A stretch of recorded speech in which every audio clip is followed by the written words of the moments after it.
Alhamdulillah alladzi akramana bil ittisali hissan wa ma'na binuril mustafa. Asyhadu an la ilaha illallah al-malikul a'la wa asyhadu anna sayyidana wa nabiyyana Muhammadan abduhu wa rasuluhu sayyidul anbiya. Allahumma salli wa sallim wa barik ala sayyidina Muhammadinil mustafa wa ala alihi wa ashabihi ahli tuqa wal wafa amma ba'd. Faqala ta'ala fi kitabihil karim, a'udzu billahi minasy syaithanir rajim. Wa qul i'malu fasayarallaha 'amalakum wa rasuluhu wal mu'minun. Wa saturadduna ila 'alimil ghaibi wasyahadah fayunabbi'ukum bima kuntum ta'malun. Shadaqallahul azim. Hadirin kaum muslimin yang dimuliakan Allah Jalla wa Ala, puji dan syukur kepunyaan Allah atas nikmat yang Allah berikan. Alhamdulillah wa syukru ala ni'amillah. Di hari Jumat yang insyaallah dimuliakan ini, kita masih diberikan kesempatan umur panjang, diberi sehat lahir dan batin. Yang utama tentunya hidayah dan taufik Allah masih ada beserta kita, yang dibuktikan dengan bisa hadir di tempat yang mulia ini dikala sebagian saudara-saudara kita dengan latar belakang dan berbagai alasan tidak bisa melaksanakan titah Allah yang satu ini. Hujjatul Islam Imam Al-Ghazali di dalam kitab Ihya Ulumuddin, beliau membuat kesetaraan dari kewajiban syariat yang paling penting di dalam Islam, yaitu salat. Menurut beliau bahwa salat yang paling tinggi derajatnya di hadapan Allah adalah salat Jumat. Yang kedua adalah salat subuh di hari Jumat. Yang ketiga salat subuh di luar Jumat. Yang keempat salat Isya. Yang kelima salat zuhur. Keenam salat asar. Dan ketujuh salat maghrib. Berbahagia, hari ini adalah hari Jumat. Kita melaksanakan salat di hari ini, yang tentunya mudah-mudahan termasuk kepada insan-insan yang akan dimuliakan Allah Subhanahu wa taala. Salat dan salam semoga tercurah pada baginda Rasul Nabi Allah, Nabi akhir zaman, Nabi Muhammad sallallahu alaihi wasallam. Melalui mimbar yang singkat ini, khatib mengajak khusus bagi diri khatib secara pribadi dan umum kepada kaum muslimin. Marilah kita sama-sama meningkatkan kualitas iman kita di hadapan Allah. Karena dengan hanya keimanan yang berkualitas, orientasi penciptaan kita akan tercapai, yaitu salahun fid dunya wal falahul fil akhirah. Bahagia sejahtera selamat di dunia, selamat sejahtera di akhirat kelak. Satu ayat Allah yang penting kita renungkan di siang hari ini adalah surah At-Taubah ayat 105. A'udzu billahi minasyaitonir rajim. Wa qul i'malu fasayarallaha 'amalakum wa rasuluhu wal mu'minun wa saturadduna ila 'alimil ghaibi wasyahadah fayunabbi'ukum bima kuntum ta'malun. Wallahu a'lam bimuradi. Dan beramalah kalian semua. Sesungguhnya amal-amal kalian akan diperlihatkan kepada Allah, kepada Rasulullah, dan kepada orang-orang yang beriman. Satu saat Allah akan menarik sesuatu yang tersembunyi menjadi sesuatu yang nyata. Dan setiap apa yang kita lakukan di muka bumi ini, sesungguhnya semuanya akan mendapatkan balasan di hadapan Allah Subhanahu wa taala. Kaum muslimin yang dimuliakan Allah, ayat ini yang pertama adalah merupakan perintah, fi'il amar. Dan di situ wa qul i'malu artinya perintah, al aslu fil amri lil wujub, bahwa perintah menunjukkan kepada kewajiban. Ini adalah ayat di mana Allah memacu kepada kita agar terus beramal. Tidak boleh diam, tidak boleh jumud.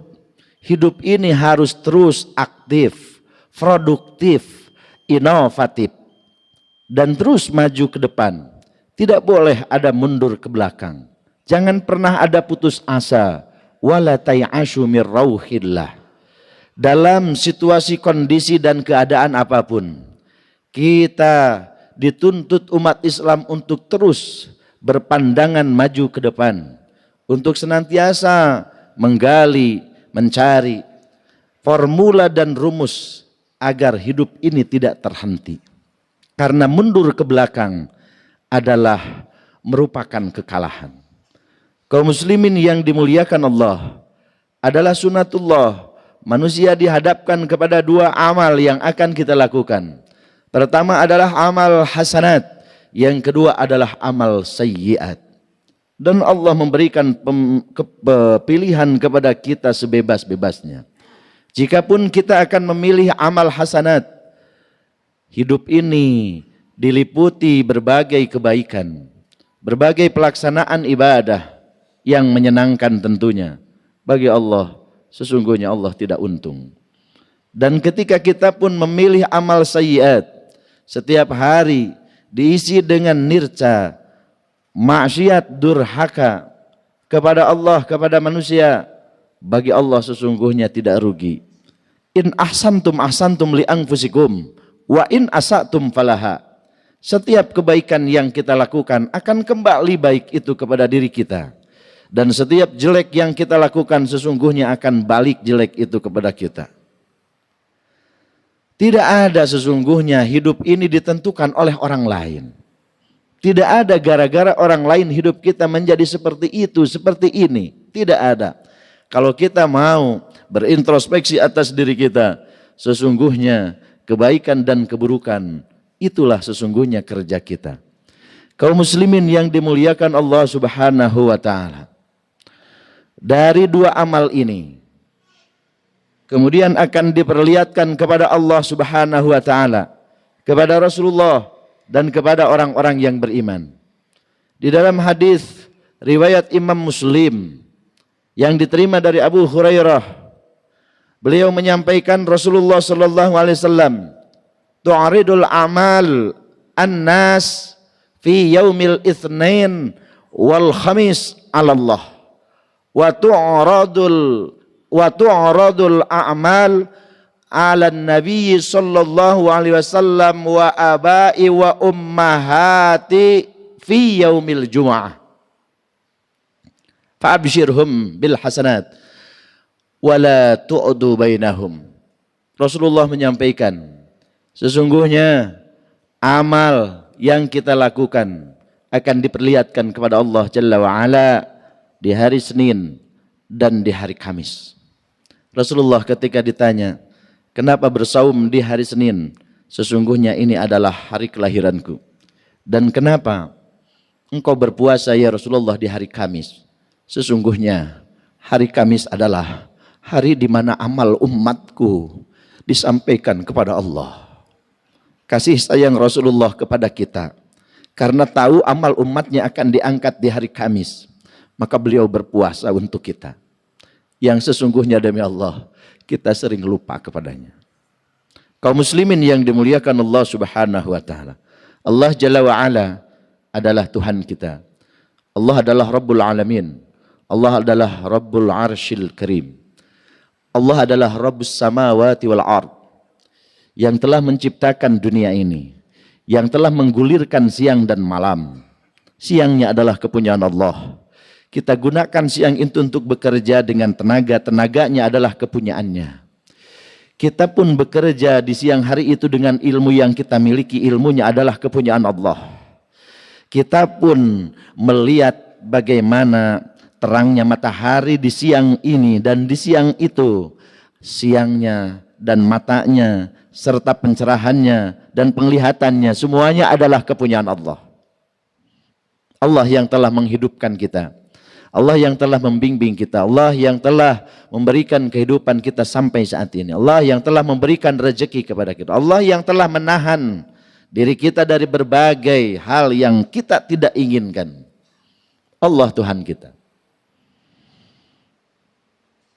Dalam ukuran yang sangat sederhana, Sudikah kiranya kita persembahkan dari perjalanan kehidupan kita dengan amal yang buruk di hadapan Allah. Begitu kita akan sangat malu ketika bertemu dengan Allah kelak. Di mana kehidupan kita diliputi dengan berbagai perjalanan kehidupan maksiat dan berdurhaka kepada Allah Subhanahu wa taala. Padahal sesungguhnya apa yang kita miliki hari ini adalah bukan kepunyaan kita, semuanya adalah punya Allah Subhanahu wa taala. Kita hanya dititipi saja. Dan titipan itu hanya sebentar saja. Allah berhak mengambilnya kapan dan dimanapun. Sebagai bentuk rasa syukur kita tentunya tidak kita ingin mempersembahkan amal yang terburuk bagi Allah Subhanahu wa taala. Yang kedua, sudikah kiranya kita mempersembahkan amal yang buruk bagi baginda Rasulullah SAW? Karena beliau Allah ciptakan dunia dengan seluruh isinya. Karena beliaulah Allah ciptakan Adam dengan seluruh keturunannya. Bahkan karena beliau pula Allah ciptakan surga dan neraka di akhirat. Laulaka lamma khalaqtul aflaq. Jika Allah tidak ciptakan Muhammad kekasihnya, maka Allah tidak akan ciptakan aflak. Ma huwal aflak? Apa aflak itu? Dunia dengan seluruh isinya, Adam dengan seluruh keturunannya, bahkan surga dan neraka di akhirat dengan seluruh keadaannya. Itu tidak akan Allah ciptakan jika Allah tidak ciptakan baginda Rasulullah Muhammad SAW. Rasulullah yang kasih sayangnya kepada kita bukan main-main, dunia akhirat. Ketika beliau akan meninggalkan dunia ini, beliau pernah berpesan kepada Jibril, ya Jibril, sebelum ruh ini keluar dari jasad, aku ingin mendengar sesuatu yang menggembirakan hatiku dari Allah tentang umatku, wahai Jibril. Maka Jibril pun berkata, wahai Rasulullah, sesungguhnya surga diharamkan bagi 124.000 nabi sebelum engkau masuk di dalamnya. Dan surga diharamkan bagi 313 Rasul sebelum engkau masuk di dalamnya. Dan demi Allah, Allah telah berfirman, wahai Rasulullah, sesungguhnya surga diharamkan bagi umat nabi-nabi sebelummu, sebelum umatmu masuk semuanya di dalamnya. Kita umat akhir zaman, kita umat yang terbelakang, tetapi kita dengan kemuliaan baginda Nabi akan memimpin umat-umat dari nabi-nabi yang lain. Itu adalah karena kemuliaan dan kemurahan baginda Rasulullah Muhammad SAW. Rasulullah ketika bermulai menghadapi malak Ijrail, beliau berkata kepada Ijrail, wahai Ijrail, sesakit inikah sakaratul maut itu? Ijrail dalam riwayat ditanya satu kali tidak menjawab karena begitu tidak tega melihat keadaan Rasulullah. Ya Ijrail, di pertanyaan yang kedua Rasulullah SAW mengerahkan seluruh daya dan kekuatannya. Beliau berkata, wahai Ijrail, sesakit inikah sakaratul maut itu? Baru Ijrail menjawab, iya ya Rasulullah. Dan ini pula Ijrail yang akan dirasakan oleh umatku, sakitnya seperti ini. Iya ya Rasulullah. Maka Ijrail, sebentar aku akan berdoa kepada Allah. Ya Allah, cukupkan sakitnya sakaratul maut itu untuk saya saja, tidak untuk umat saya. Wahai Allah, sesungguhnya begitu sangat sakit sakaratul maut ini. Pemimpin macam mana ketika ruhnya akan keluar dari jasadnya, yang diingat adalah kita. Dan dalam satu riwayat, ketika dunia ini telah Allah amrukan, sangkala kedua telah ditiupkan Israfil, apa yang disebut mati dibangkitkan kembali. Maka ketika beliau dihidupkan, maka yang ditanya kepada Jibril, ya Jibril, hari apa ini? Ya Rasulullah, sesungguhnya ini adalah Yaumul Ba'ats, ini adalah hari perhitungan. Sebentar lagi semua yang namanya mati akan dihidupkan. Berarti ini sudah kiamat Jibril. Sudah kiamat ya Rasulullah.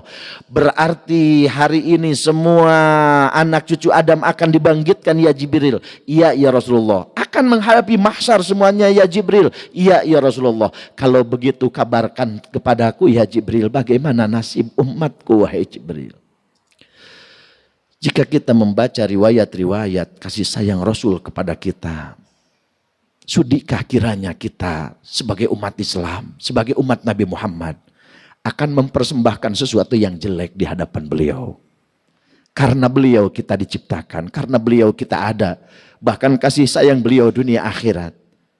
Apakah kita akan sudi kiranya untuk mempersembahkan amal terburuk di hadapan Rasulullah sallallahu alaihi wasallam? Jawabannya tentu tidak. Barakallahu li wa lakum fil ayati wa dzikril hakim wa taqabbala minni wa minkum tilawatahu innahu huwal ghafurur rahim.